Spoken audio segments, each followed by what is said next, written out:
அங்கே சிரிப்பவர்கள் சிரிக்கட்டும், அது ஆணவ சிரிப்பு.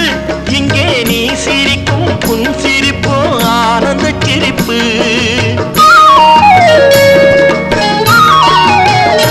அங்கே சிரிப்பவர்கள் சிரிக்கட்டும், அது ஆணவ சிரிப்பு. இங்கே நீ சிரிக்கும் புன் சிரிப்போ ஆனந்த சிரிப்பு. நல்ல தீர்ப்பை உலகம் சொல்லும் நாள் வரும் போது அன்று சிரிப்பது யார், அழுவது யார் தெரியும் அப்போது.